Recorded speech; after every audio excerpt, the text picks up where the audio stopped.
옆 사람과 인사하시겠습니다. 잘 되고 있습니다. 말씀과 성령의 능력으로 됩니다. 아멘. 아멘. 우리 제목 한 번만 다시 띄워주시겠습니까?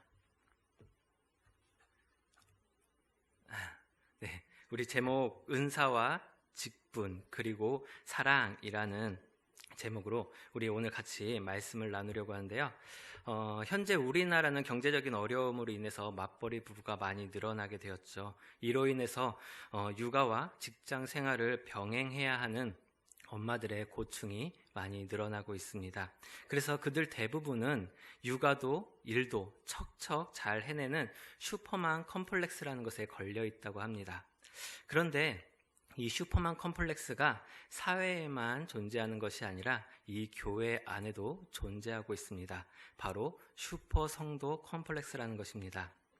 사회생활도 원만하게 잘 해나가서 인정을 받고 또 교회 안에서도 모든 일을 척척 잘 해나감으로 인하여서 많은 성도들에게 인정을 받기 원하는 그러한 마음이죠. 이로 인해서 많은 사람들은 신앙인들의 꿈꿔오는 그러한 모습처럼 그들을 바라보기도 하지만 그러한 슈퍼 성도 컴플렉스에 빠져있는 많은 사람들은 심적 어려움을 겪으며 살아간다는 것입니다. 그와 함께 높아지는 교회의 기대치와 그리고 주어지는 많은 일들이 그들로 하여금 영적 탈진을 가져오도록 만들기 때문입니다. 어떻습니까? 우리 교회 안에는 이런 슈퍼 성도 컴플렉스를 가진 사람이 있지는 않은가 한번 생각해 보시기 바랍니다. 교회 안에서도 모든 사람들에게 인정받을 만큼 많은 일에서 열심을 내고 있음과 동시에 사회에서도 자기의 맡은 바 인정을 받으면서 살아가기 위해 열심을 내고 있는 이들, 이렇게 우리가 슈퍼 성도 컴플렉스에 빠져 살아가는 그 많은 사람들이 착각하고 있는 것은 교회는 그런 슈퍼 성도를 길러내는 곳이 아니라는 사실입니다. 하나님은 그리스도의 몸된 교회를 뛰어난 한 지체만으로 만들어내신다고 하지 않으셨습니다. 각 지체가 서로 돌보아 세워 나아가야만 한다고 말씀하셨죠. 그리고 그리스도의 몸인 교회는 어떠한 위대한 사람도 비천한 사람도 존재하지 않습니다. 더욱이 슈퍼 성도는 없습니다. 우리 모두는 동일한 방법으로 그리스도 몸 안에 들어와서 동일한 은혜로 한 지체가 되어졌고 동일한 예수 그리스도의 능력을 힘입어 살아가며 그로 인하여 우리의 신앙의 삶도 그리고 우리의 육적인 삶도 이루어 나아가고 있는 것입니다. 우리가 슈퍼 성도라고 느끼고 있는 사람이다 라고 해서 더 많은 능력을 소유하고 있는 것이 아니라는 말이죠. 오늘 본문에 등장하는 바울도 마찬가지입니다. 우리가 계속해서 은사와 직분 그리고 그 은사를 어떻게 우리가 또 사모하고 사용해야 되는가에 대해서 나누었던 것 같습니다. 여러분들은 지금 한 3주에 걸쳐서 은사에 대해서 말씀을 들으시면서 어떠한 생각을 갖습니까? 어떠한 은사가 나에게 있었으면 좋겠다. 아니면 나는 어떠한 은사를 받고 싶다.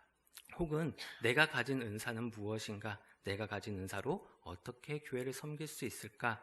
이와 같은 생각을 해보셨습니까? 아니면 나는 아무것도 없이 아무것도 할 수 없어 라는 그러한 생각을 하십니까? 아니면 다른 누군가가 많은 은사를 소유하고 있으니 그 사람이 하면 되겠지라는 그러한 마음을 갖고 계십니까?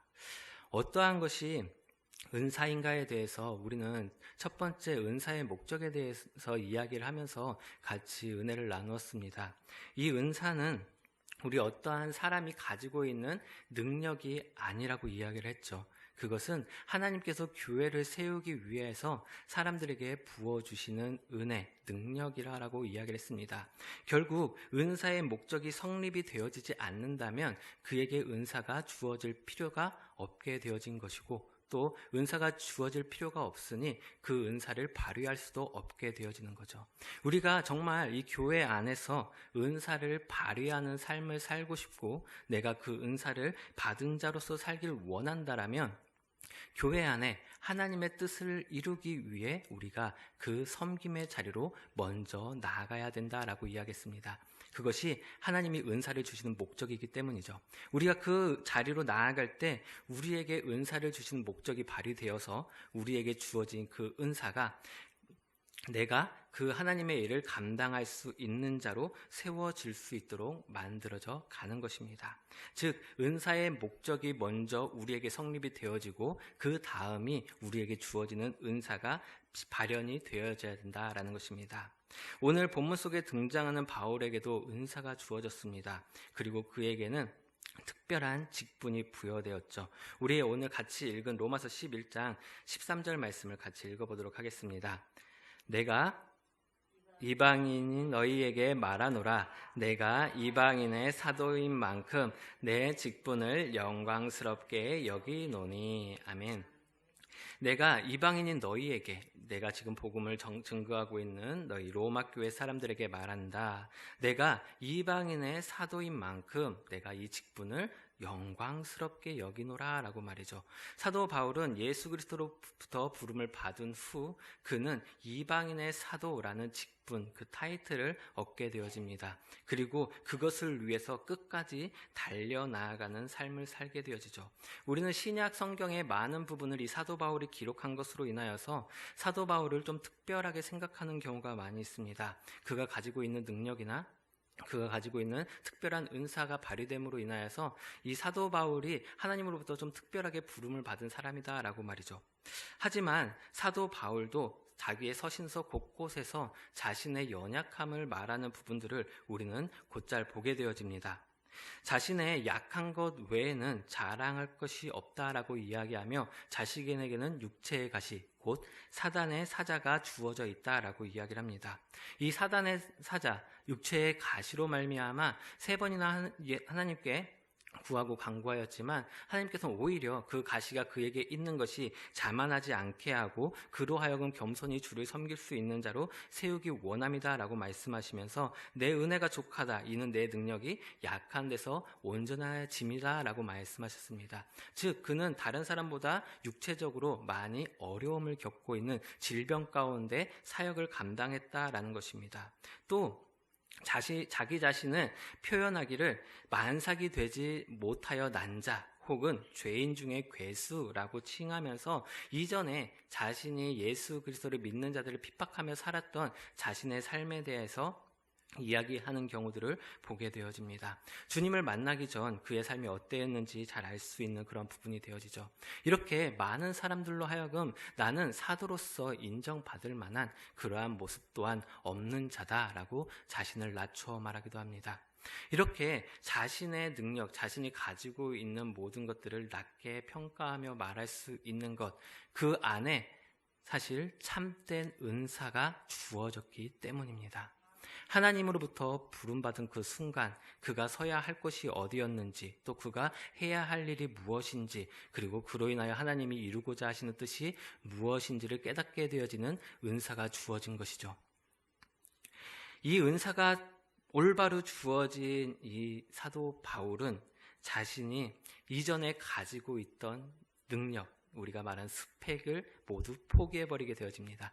사실 우리는 교회 안에서 은사가 있다라고 칭하면서 어떠한 사람이든 교회에서 활동하도록 하기 위해서 그가 가지고 있는 스펙, 능력들을 높이 치켜 세우는 경우가 많이 있습니다. 당신은 유아교육과를 나왔으니까는 주일학교 선생님이 딱 어울려요 라든지, 혹은 당신은 음악을 전공했으니까 꼭 찬양단을 쓰셔야 돼요 라고 이런 식으로 가지고 있는 능력들을 세워서 그것이 은사인 양 말하게 되는 경우가 많죠.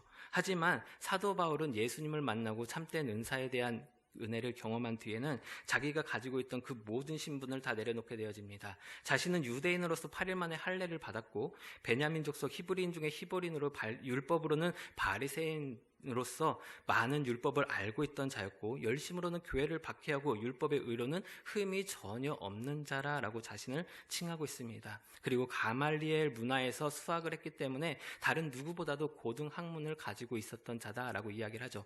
하지만 예수님을 만난 후 그가 가지고 있던 이 모든 스펙들은 다 배설물처럼 여겨져 쓰레기통에 버려지게 되어집니다. 그 모든 것이 쓸모가 없게 되어진 거죠. 세상에서 갖추었던 자신이 그토록 내세우며 하나님께서 주신 능력이라고 말했던 그 모든 것들이 다 쓸모없는 것으로 받아졌다라는 것입니다. 왜요? 하나님의 뜻을 이루며 하나님께서 맡겨주신 사명을 감당하기 위해서는 오로지 하나님께서 자신에게 주신 그 직분만을 받아들이고 거기에 순종하며 겸손히 낮아질 수 있는 그의 모습이 필요했기 때문입니다. 그러니 우리가 세상 속에서 갖추어진 많은 스펙들을 교회 안에서 자랑할 것도 되지 않는다라는 것입니다. 결국 그 모든 것, 우리가 능력이라고 이야기하고 은사라고 말하는 그 모든 것들은 우리가 생각하는 그 성경에서 말하는 은사와는 전혀 다른 부분이 되어진다라는 것입니다. 결국 우리에게 참된 은사가 발현되기 위해서는 우리가 부인되어지고 예수 그리스도 안에 겸손히 낮아져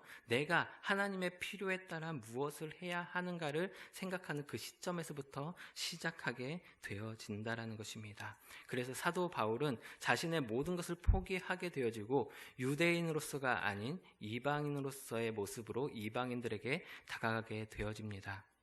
그 모습이 유대인들에겐 유대인과 같이 된 것은 유대인을 얻기 위함이고 이방인들 율법 아래에 있지 아니한 자들에겐 율법 아래에 있지 아니한 자와 같이 되는 것과 같이 되는 것 또한 그들을 얻기 위함이다라고 말하면서 말이죠. 여러분 혹시 사도 바울의 이전 이름을 알고 계십니까? 바울의 이전 이름 사울이라고 알고 계시죠? 이 사울과 바울의 차이를 알고 계십니까?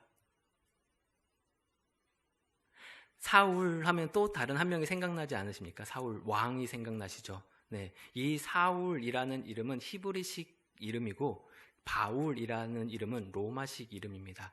어떠한 사람은 사도 바울이 예수님을 만나고 그가 다메섹 선상에서 변화를 받은 후 그의 이름을 하나님께서 바울로 고쳐주셨다. 곧 야곱이 이스라엘이 된 것처럼 하나님의 이름을 변경하셨다. 혹은 아브라함이 아브라함이 된 것처럼 그의 이름을 바꾸어 주신 것이다 라고 이야기하는 사람들이 있습니다. 하지만 결코 그렇지 않습니다. 그의 이름은 하나님께서 바꾸신 것이 아니고 그 스스로가 바꾸어낸 것입니다. 자신이 이전에는 유대인으로서 율법 아래 흠없이 있는 자로서 자신의 유대인 이름, 히브리식 이름을 가지고 살아왔다라면 이제 자기는 이방인의 사도로서 이방인을 전도하며 로마에 있는 믿지 아니하는 율법 아래 있지 아니한 자들을 구원하기 위해서 자신의 이름이 로마식 이름으로 분명히 바뀌어져야 했기 때문입니다. 그는 자신을 철저히 부인하여 바울이라는 이름으로 자신의 이름을 바꾸고 그들에게 나아가 예수 그리스도의 복음을 증거하기 원했다라는 것입니다. 이렇게 하나님께서 주신 그 직분을 감당하기 위해 자신의 모든 것을 포기한 바울. 하지만 그로 인하여 자신은 이방인의 사도라는 직분으로 인하여 영광을 얻고 그 영광이 하나님께도 영광이 되어지는 은혜를 경험하게 된다라고 이야기를 했습니다. 우리의 삶 가운데도 마찬가지입니다. 하나님께서 우리에게 은사를 베풀어 주시고 그 은사를 통하여서 이 교회를 섬길 수 있도록 하신 데에는 우리로 하여금 나 자신을 앞세우기보다는 하나님의 교회를 바로 세우고 하나님의 뜻을 올바로 이루기 위함임을 우리가 깨달아야 된다는 것입니다. 여러분 안에 참된 은사가 있으십니까? 그리고 그 은사를 이 교회 안에서 참되게 발현하길 원하십니까? 그렇다면 더 큰 은사를 사모하며 나아가시는 여러분이 되길 간절히 소망합니다.